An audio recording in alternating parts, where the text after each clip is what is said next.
Hello, gentlemen. Today we're going to be exploring the quiet BPD subtype, and I'm going to help you to detect the signs early on that this is the type of person you're dealing with. So let's set the stage properly.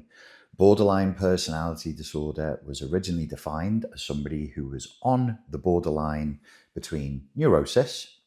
These are terms we don't really use anymore, but neurosis, simply neurotic behavior, a person with mental health issues, and psychosis, somebody who had slipped out of this reality and then for a period of time was cycling through a section of time in which they were experiencing simply psychotic delusion.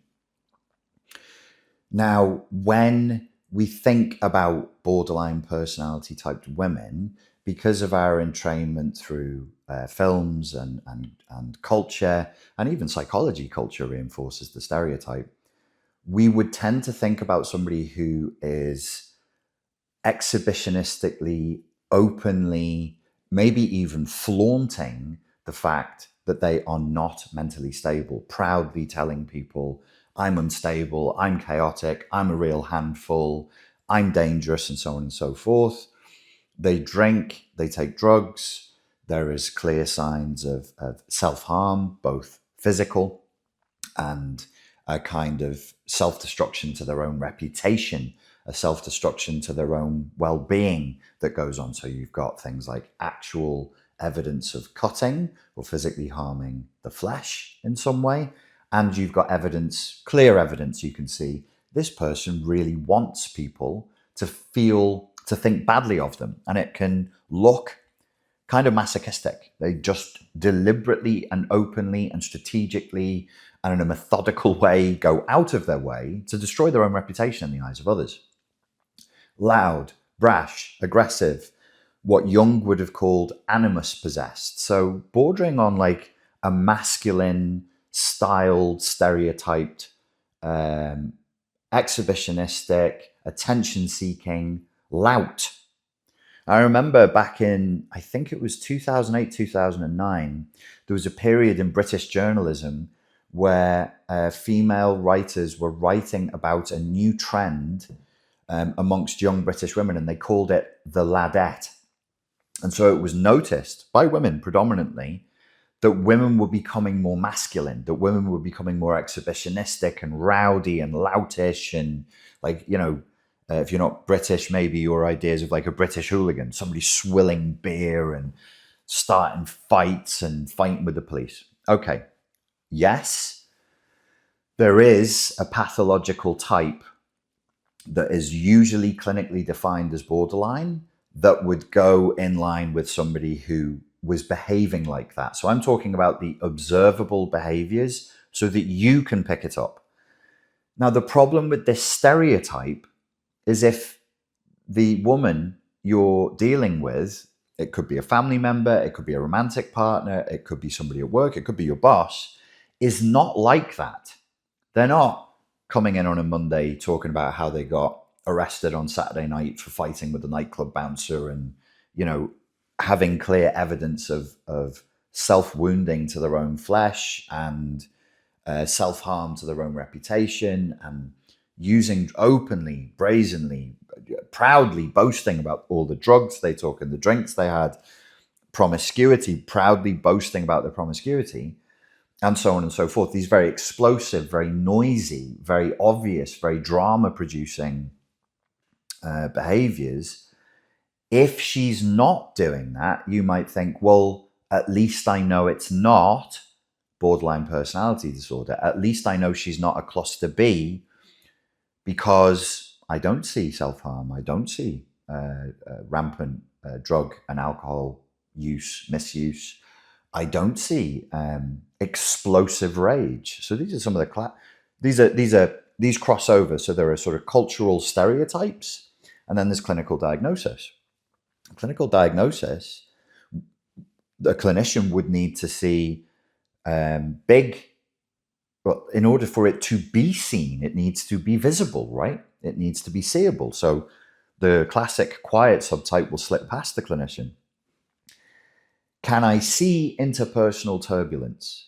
Is the client telling me that they're falling out with their girlfriends, they've fallen out with their mother, they fell out with their boss and their boyfriend, and so on and so forth? No. Is she telling me that she's in some way, or revealing to me in some way, that she's terrified of being abandoned? No. Can I see a deliberate attempt to destroy herself physically, destroy herself reputationally? Is there evidence that she self-perceives as a bad object that's not worth anything, that should be thrown away, and that there's some sort of, we could maybe say there's narcissistic supply, borderline supply, maybe, let me color outside the lines here, something like garnering of attention through the masochistic destruction of the self. And then everybody's like, oh, please stop, you mustn't do this, you're such a bright girl, you're such a smart woman, please don't do it. And they're obviously getting sadistic because it distresses their husband, their children, their daughters. It's sadistic, but it's also masochistic because there's another pleasure in just destroying something that's good. Let's be clear here. I am saying these are people who are mentally ill, and these are people who need help. And of all the people in the cluster B, let's also remember those who are diagnosed with borderline personality disorder have the most optimistic prognosis. If they go to therapy, it actually, of all the cluster Bs, it actually seems to do some good. It seems to help. Now, if she's not doing that, you may be tempted to think, well, then there's nothing for me to worry about in a sort of a cluster B pathological regard. Wait a minute. What can happen is a person with pathology. So let's just say, rather than sticking rigidly to the Diagnostic and Statistical Manual, was written by the APA's diagnostic criteria of 9 traits, and if you tick 5 of the 9, you get the clinical diagnosis. Things like abandonment terror, self-harm, interpersonal relational turbulence, explosive fits of rage. What if this person has the impulse control, and what if they're cycling through different states? One of them maybe is antisocial personality disorder, or one of them matches more psychopathy, where they can become very cunning, they can become very clever, and they learn with their social intelligence, oh, I'm not really getting what I want when I have a temper tantrum and smash my boyfriend's car up. I'm not really getting what I want when I let people see me rage and there's like, swearing and spit flying out of the mouth and glasses getting hurled at the wall. I've lived that. But she would only do it with me. She would never do it in front of other people. So she was somewhere in the mix for this. So there was a public-facing persona and a personal persona where the gloves would just come off.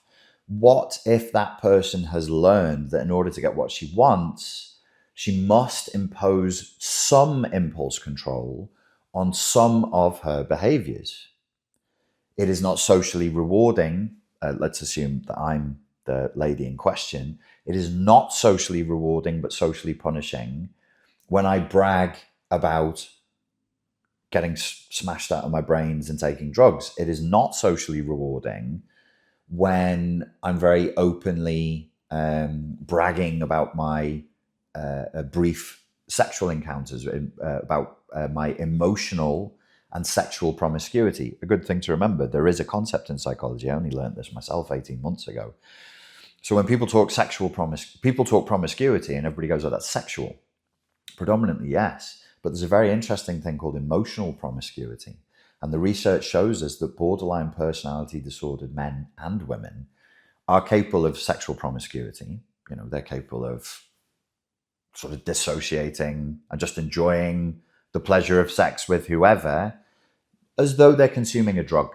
They're consuming the sexual experience. They go into an altered state. If they're lucky, they might have an orgasm. It might be good sex. It might not be good sex, but they're still getting the adrenaline rush of feeling desired and feeling wanted. And, you keep spinning the wheel, and maybe 1 out of every 5 times or 10 times you have sex with a stranger, it's actually physically rewarding as well. But that's not really what that behavior is about. Of course, everybody here knows that. But there is also emotional promiscuity. they can fall in love and then out of love. And then they can be in love and have a man idealized and on a pedestal, or a woman idealized and on a pedestal, and they'll tell you all about this woman, they'll tell you all about this man, how wonderful they are, how perfect they are for them.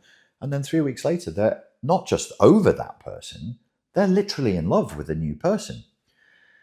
Why is this happening? And this is something for you to look out for, but it's a subtle thing. I want to describe it to you. With these pathologies in the cluster B spectrum, of which borderline is one, there seems to be a lack of interiority, which means that instead of there being a person, and this happens with all people who are highly traumatized in childhood as well, instead of there being a person with wants and needs and drives and desires and fears, the person, almost through environmental and genetic factors, is pulled inside out. So that what should be inside of them is yoinked out of them, is yeeted out of them and becomes external. And instead of there being a person who, let me think on the fly, you say to me, you're over there, and you say to me, Richard, would you like a cup of tea? And I think to myself, well, despite being British, I actually don't drink tea. So no, I wouldn't. If you could do me a coffee, that would be better. Perfectly normal interaction. In this scenario of the person being turned inside out, Richard, do you want a cup of tea? What does this mean? And where are the opportunities here based on the game I'm committed to playing? Does this mean, I've actually, now that I'm telling you this story I've made up, I've lived this. So the woman I was with would have said, what? What did you just say to me? My love, I was asking you if you want a cup of tea. Oh, yeah. So you don't know. Oh, fuck, why? You're just fucking useless. I don't drink tea. Maximum drama. I drink coffee. Yeah, but no. This is classic, isn't it? Because you really just fucking don't care about me as a person. That's inside out thinking. I saw an insult where there wasn't one. I created, so inside of me is just a drama creating narrative and a desire to play out a certain game. This is conscious and unconscious. Don't get stuck in the weeds on that one, because you'll be in like some philosophical miasma lane that just never ends. Well, is it conscious? Is it not conscious? I mean, it's probably both and bordering between the two. Now I can punish you. Now because I feel myself to be a bad object, can make you the bad object. How fucking typical. You don't even know, because you don't care, because you don't know me, and you can't, so on and so on and so on. I told this story elsewhere. This girl was hardcore scientist, only cared about science. And one day we were 4 months into the relationship and I revealed that I didn't know her Chinese star sign.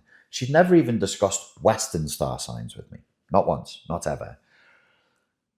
And she went into a rage for, I think it was about 14 hours, that was so intense she was shaking because I didn't know her Chinese star sign. I'm like, do you know mine?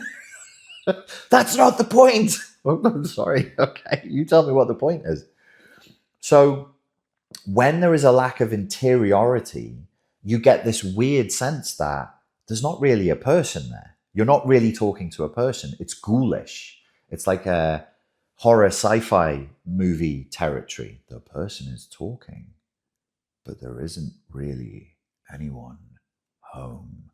Because a lot of what they're doing becomes focused on the external reality and trying to get reactions from external reality. This is a very cluster B, more towards the narcissism spectrum thing to do. Like, what reaction can I get from my environment? How do I get to play the games that I so intensely want to play? If you're wondering whether a person has a strong interiority or not, I think one of the ways of detecting that is if you get the sense that when they're describing things about themselves that are their preferences, it feels intuitively like it's more of a signal to an unknown invisible audience, the big other, the stage, the people who are watching them on stage, then it feels like an authentic human-driven drive. That's a clue. Now, the thing with the quiet subtype is that they've learned to be manipulative. They've learned to, they know what crazy looks like. They know what you can report to other people. So this is not a person who's going to smash your car because you can call the police. Then they're probably not, even in a rage, going to actually punch you in the face because you could take a picture of the bruise and show your mum, and then their reputation's ruined. So these are people who are not classically exhibitionistic with their internal chaos, with their mental imbalance. They're actually very, very shy about the fact that they're not mentally stable, and they're hyper aware of it being reported. Again, those of you who are interested in the subject will be like, but that sounds more like narcissism. Yes, because when people are diagnosed with borderline personality disorder, what's one of the most frequent comorbid diagnoses they receive? It will be most frequently, not most frequently, but highly, highly comorbid is narcissistic personality disorder. These things overlap. These are sort of strategies for somebody who is very disturbed, very unfunctioning to get what they want in the world. So your job is to detect it early on. So lack of interiority is one of those things. What do you really think about this? What do you really want? What do you really prefer? What do you really not like? If it feels like it's a signal to the audience, there is no audience except the one in their heads, then that reflects a lack of interiority. Even sometimes if you find yourself in one of these weird situations where you have to explain what normal human behavior is. Listen, darling, we don't talk to the people we live with like that. If you say you love somebody and you care about them, it's not normal to verbally abuse them for a 4-hour-long rant. That's considered, if you have to explain these things, you're typically dealing with somebody who has a lack of an inner world, a lack of interiority. Another thing I would watch out for is controlling behavior. So instead of screaming and smashing your phone, I'm saying, if you don't do this, I'm going to harm myself. If instead of that, you get a tight-lipped shift in state, I really, really don't want you to do that, which is out of character for how they normally speak. You're probably looking at somebody who's struggling to control the emotional storm that's inside of them, because this is an extraordinarily emotionally labile, emotionally dysregulated, emotionally turbulent personality disorder, if we accept it as is. So in order to pull off not being seen as extremely emotionally unstable, because my emotions are spiked by anything and everything. My emotions, my narcissistic injury, my ability to take offense is through the roof. So when you see the tight, controlling moments, this is probably somebody who is dealing with an emotional shitstorm inside of them, but they've learned, don't let people see how bad this is. And they can talk to you in a way that would feel classically psychopathic. You may experience, no, there's no control of emotion here. It's just flat affect. They're just being emotionless. They're just being cold and robotic. But actually what's happening is they have, strangely, uniquely good impulse control to hold down that rage. So you just heard me say a tendency to take offense. And some of you, your ears pricked up at that. Let's talk about taking offense for a second and hypersensitivity. So I actually read this recently, and I did a little reread of The Brothers Karamazov by Dostoevsky. Big flex. Yes, I read books. Yes, I've gone through the incredibly long-winded Brothers Karamazov. If you haven't done it, give it a go, but don't be shy about using like I read it cover to cover because of masochistic tendencies, but you can get like a reader, or you could just ask ChatGPT, what are the important chapters? And you should at least read the important chapters. But there is a scene between a wise Eastern Orthodox Russian mystic teacher and an absolute buffoon, embarrassing, exhibitionistic, borderline narcissist, psychopath father, who histrionic also, who loves to embarrass the brothers Karamazov. He has no shame. He has the inverse of shame. He takes a great pleasure in the humiliation and social rejection. And he says, they have a conversation. So the mystic father, Zosima, is talking to him, and he sees what he is. And it's almost like a patient therapist with a highly dysregulated client, the conversation. This is written 1885, so there's not much psychology around there, and yet the book is very psychologically literate, which is why people keep saying, oh, you have to read it, and then you read it and you go, my God, this is so boring. I don't want to learn all these Russian names. I get it. The mystic says to the father, don't be so ashamed. Because the father's like, oh, I can't believe I just said that to you. I'm such a clown. Look at me. I'm embarrassing my sons. What an idiot I am. What a fool I am. I'm so ashamed. But it's clearly gleeful. And the father, he's the father. This is the spiritual father, the mystic, priest, Zosima, Father Zosima says to him, don't be so ashamed. Don't be so embarrassed, because that's the cause of all your dysregulated behavior, is that you're actually intensely ashamed of who you are. And then they get into a conversation about offense. And they say that in this conversation, yes, you're right. It's interesting, isn't it? There is great pleasure in taking offense. Highly psychologically literate. The buffoon father is led by Father Zosima, and he has this realization at his level of consciousness. Yes, there is great pleasure, is there not, in taking offense, in making a scene when somebody accidentally steps on your foot. Where's the pleasure in taking offense? Perhaps you don't take pleasure in taking offense. I don't.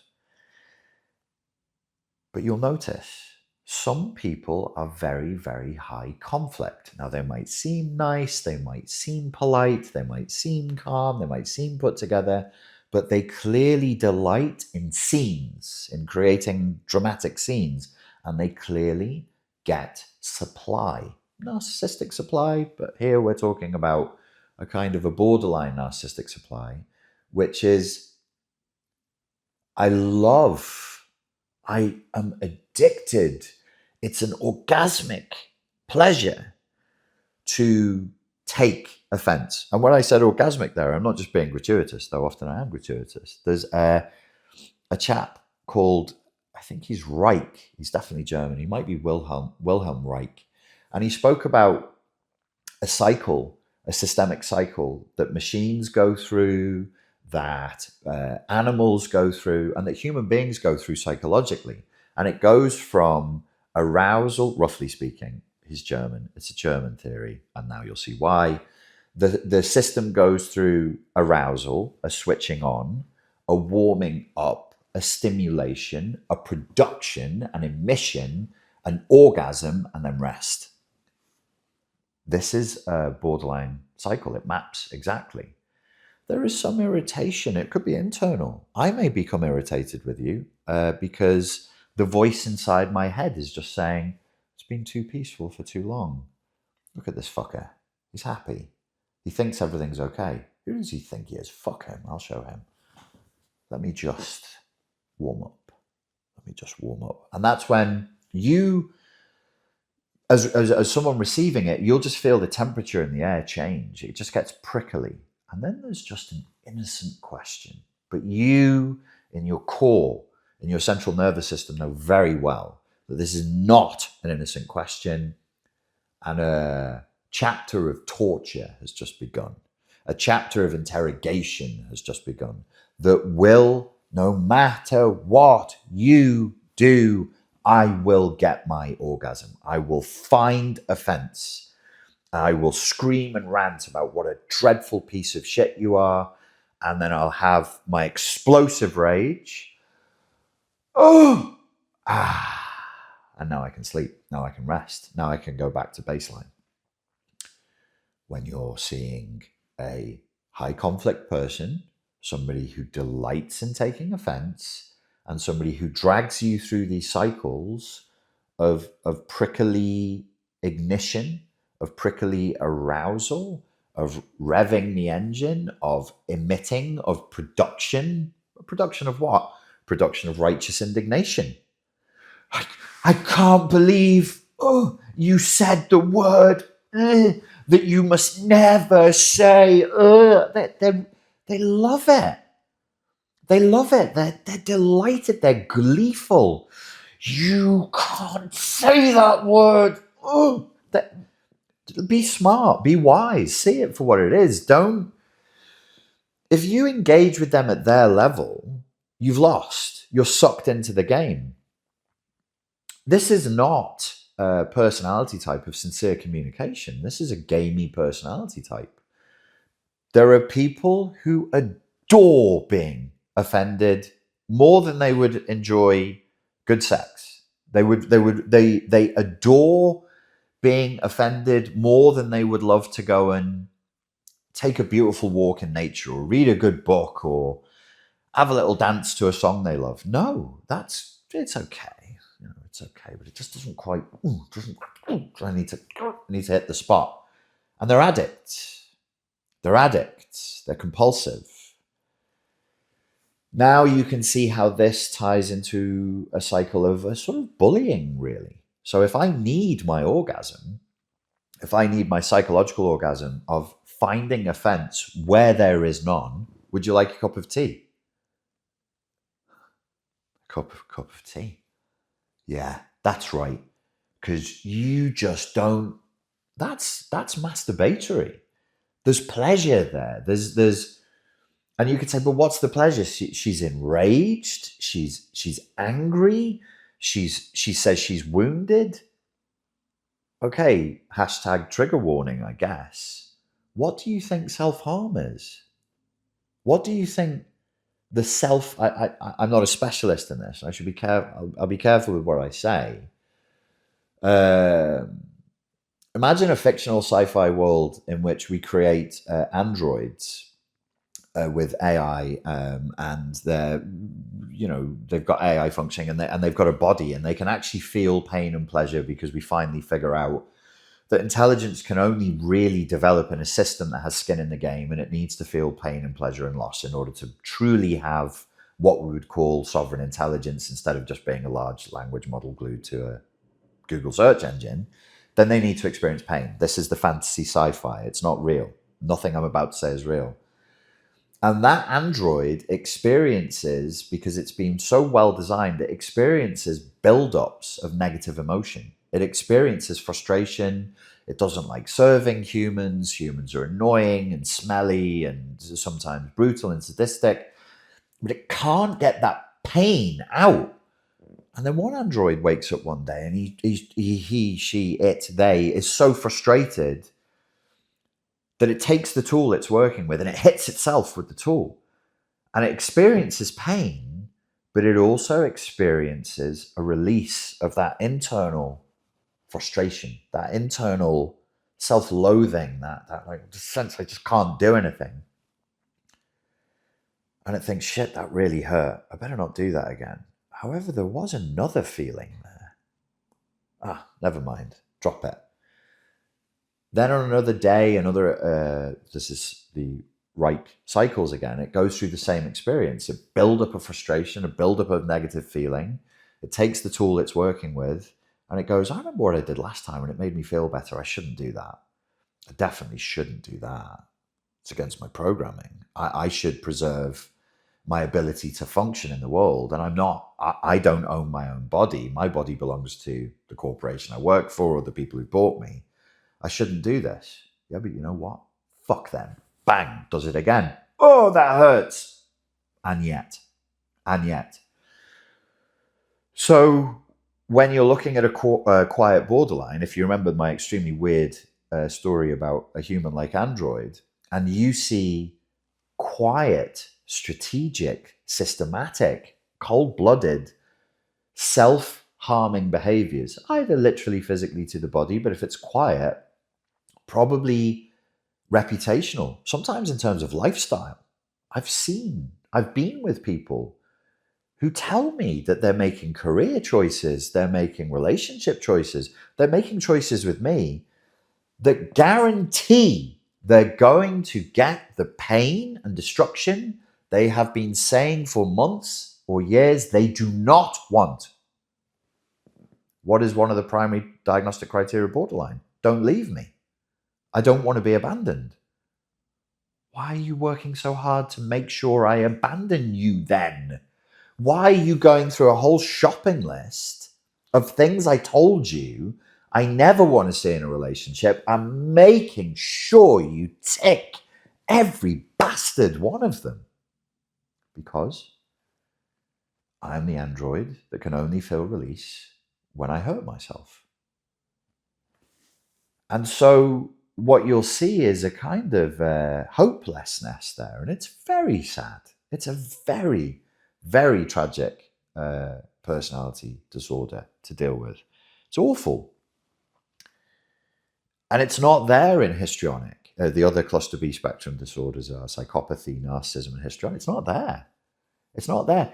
You will see elements of it in people who have been diagnosed as narcissistic or psychopathic. But me personally, I believe that's the borderline part of them that wants to be destroyed. Because, look, I think I'll close with this, and I hope that this was useful. Try for a second. If you're following along to this point, you know, I ramble on a lot. Then you've got skin in the game and you're invested. And you're probably very confused by somebody's behavior.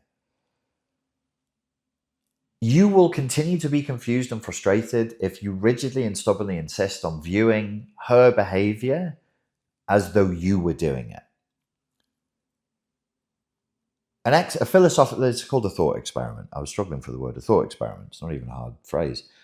From philosophy. So try to be her.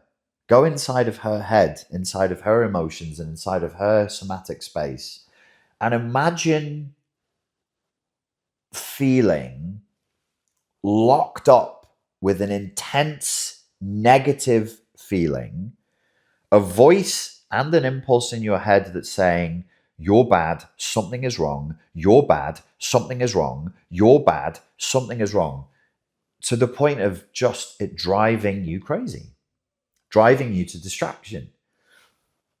So here you are, here I am. I fucking know something is wrong. I know someone. Then you're getting into like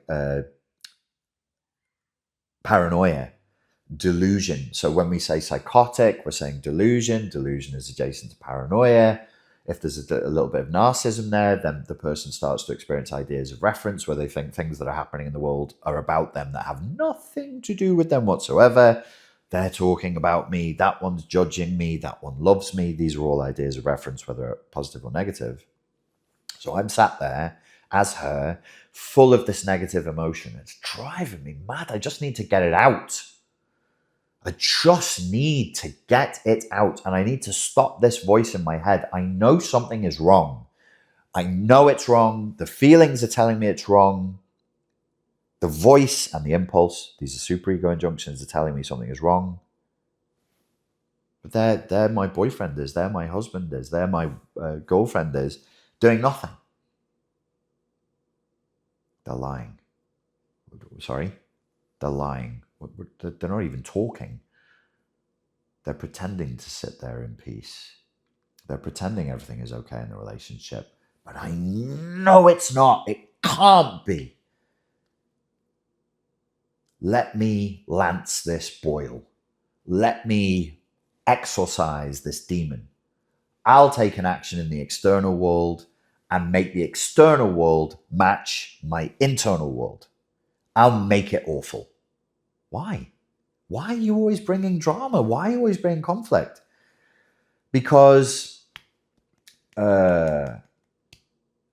it's extremely painful and uncomfortable to have a sense internally that the world is one way and then have the world just appear to be different.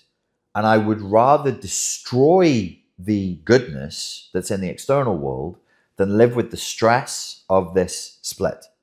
The stress is called cognitive dissonance. People get confused about what cognitive dissonance is and isn't because it's titled poorly. Cognitive dissonance is a somatically experienced stress in which you're basically holding two very contradictory ideas or introjects or beliefs about the world that are moving in opposite directions, but you're pretty firmly committed to both, roughly speaking. Here, the cognitive dissonance is, I know, cognitive, I believe, I feel, somatic, emotional, that something is wrong, but the world is telling me everything is fine. Let me make the world chaotic. Let me bring conflict to my partner. Let me bring conflict to my family so that the external world is matching my inner world. And these are people who, unchecked, without therapy, whether they're male borderlines or female borderlines, will ruin their own lives. So that's the thing I want to leave you with, is when you're looking at the quiet subtype, look for a person who seems well put together, intelligent, reasonable, calm, but they consistently engage in very, very self-destructive patterns of behavior that damage the body, that damage the reputation, that damage the life trajectory. The narrative arc of their life becomes damaged because they had to kick the sandcastle down because the sandcastle was too beautiful. It was too well crafted. It was too perfect, and it distressed me. So I destroyed it. The sandcastle here could be your last relationship if you're watching this video. The sandcastle could be the relationship you're in now. God help you if it is. But that's the impulse. That's the instinct, and that's why they're doing what they're doing. Have empathy in the philosophical sense. Try to look at the world from their point of view, not yours, because empathy must cut both ways. I think there is a sword in Buddhism, I can't remember it now, carried by some deity, and it's double-edged, and it's to remind us that the sword of compassion cuts both ways. It's a double-edged sword. It's a big broadsword. Might only be in Japanese Buddhism now, I'm thinking about it. It's pretty cool idea. A broadsword that's double-edged, and compassion cuts both ways. So if I'm being compassionate to you, I must be equally compassionate to myself. If I'm being empathetic to you, I must be empathetic to myself. It's good empathetic exercise to get inside of the other person's head, experience, feelings, so that you can have an understanding and not feel crazy about what's happening. But it is never your job to fix another adult's problems for them. If they have a problem, they must find a therapist with no help from you, pay for the therapist with no help from you, and then attend therapy in sincerity and go through the process. If you are feeling confused and you are looking to recover from a relationship with somebody who is borderline or a woman who is in the cluster B spectrum, we have a course for you. It's available now. It's called Awakening Strength, and it will help you to regain clarity, regain peace, and move on with your life. Thank you.